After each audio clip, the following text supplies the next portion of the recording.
Rural Americans deserve access to the best of what our nation has to offer, especially health care. Across every state and every community, America's rural hospitals are the first line of defense, protecting our families, neighbors, and loved ones. No matter where you live, hospital care doesn't clock out. They're there 24 hours a day, 7 days a week, 365 days a year. Each year, America's over 5,000 hospitals care for millions of patients, providing 24/7 emergency care, delivering babies, cancer treatments, and other life-saving care that patients rely on. Behind every one of those patients are doctors, nurses, and caregivers working tirelessly to keep people healthy and safe. Hospitals are our community's lifelines. They employ our neighbors and keep our families healthy. But now, some in Congress are threatening access to care. Tell Congress, protect patient care to keep America strong. Don't cut rural health care.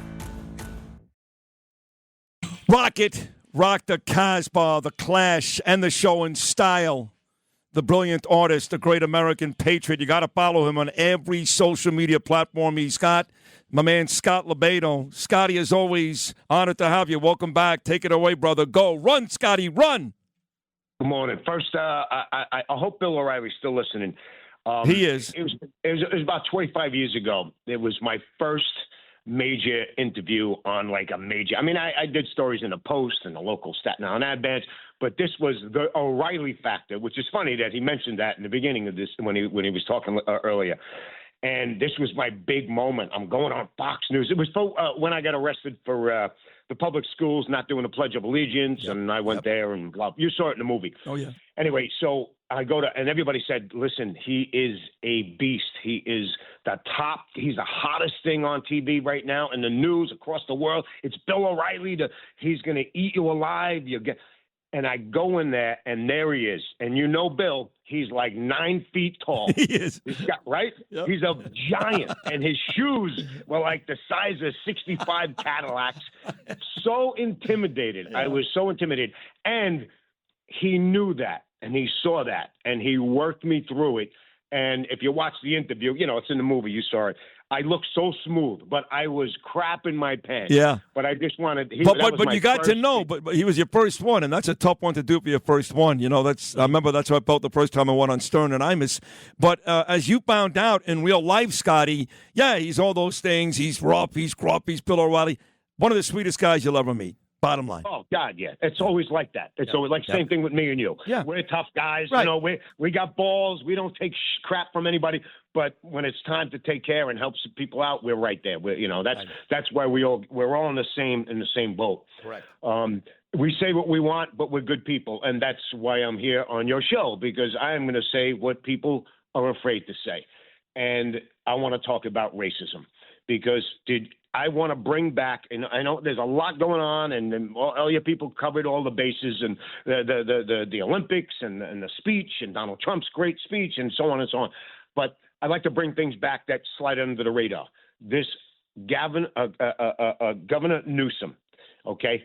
Did everybody see what he did on that stage at that Black Forum? Did everybody see? Yeah, it was in Atlanta. He was promoting his new memoir, and what Scott's getting at is he basically told everybody, don't worry, to the black audience, I'm as dumb as you are. I get bad SAT grades. I can't take tests. That's it. I'm as dumb as you are. That's what he did. He told black people they're stupid, and don't worry about it. He's dumb like them. It's insane. He is the epitome of the white liberal. He is the grand poobah of white liberal. And I say this every couple of months. I bring this up, and I try to tell the folks in the black community. And people say, Scott, you have no right to make suggestions to the black community. You're a white dude. First of all, I'm Sicilian. I am a mutt. I am everything. Everything. Take it easy, Dennis Hopper. Exactly. And I think so. I have a right to say what I can talk about race. And so can you, by the way, because if you haven't seen Sid, he's not white. Just ask Jon Stewart. He's not white anymore. Anyway, but Malcolm X did this speech, and I believe it was 68, and it was about the white liberal. And how the white liberal is the most dangerous thing to the black community. The white liberal is the fox. The white liberal wants nothing but to keep the black community at a certain level without them progressing. Because once that black community educates themselves, progresses, becomes individuals, becomes business owners, they don't need the white liberal anymore. It's that simple. And here it is 60 years later, and we have Gavin Newsom telling the black community that they are stupid. Same thing on the other side of the country. Governor Hochul, remember about a year ago, she came out in public to the world and said, black children do not know what a computer looks like. And then we carried that right into voter ID, which is a hot button issue. It is the most racist thing in the world. People, I wish that the black community would really look into the whole concept of who they're looking up to bring them out of their, their generations of living in the same projects, because they keep listening to these white liberals. The voter ID, you can't get ID because you're black. What is that saying in 2026? Racist. You are not capable. They are saying it's racist. Yeah. What's racist is these people saying you can't do this. Of course. It's the opposite, and it needs to be talked about more and more, because the black community, they have to see this. You have to see this. Yep. It's true. Scott, you are 100% right, and it does need to be talked about more and more.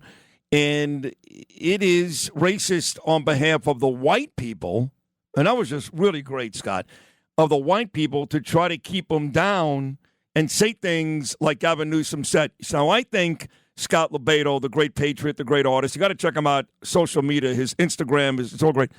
I think Gavin Newsom just shot himself in the foot. I agree with Bill O'Reilly. I think President Trump helped the Republicans immensely with his speech on Tuesday. And to your point, Scott LoBaido, I think you're 1,000% right.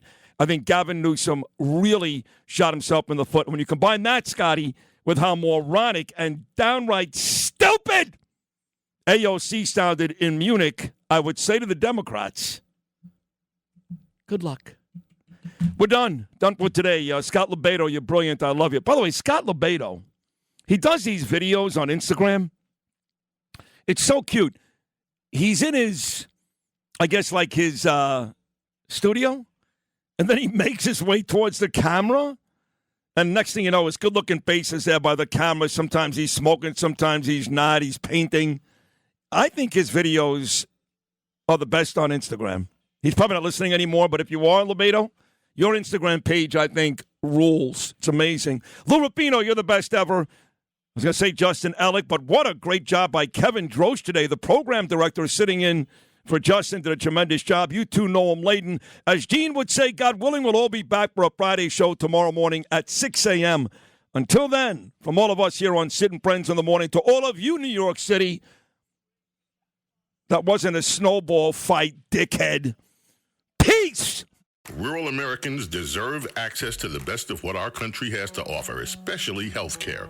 Across every state, every community, America's rural hospitals are the first line of defense, protecting our families, neighbors, and loved ones. No matter where you live, hospital care doesn't clock out. They're there 24 hours a day, 7 days a week, 365 days a year. Each year, America's over 5,000 hospitals care for millions of patients, providing 24/7 emergency care, delivering babies, cancer treatments, and other life-saving care that patients rely on. Behind every one of those patients are doctors, nurses, and caregivers working tirelessly to keep people healthy and safe. Hospitals are our community's lifelines. They employ our neighbors and keep our families healthy. But now, some in Congress are threatening access to care. Tell Congress, protect patient care to keep America strong. Don't cut rural health care.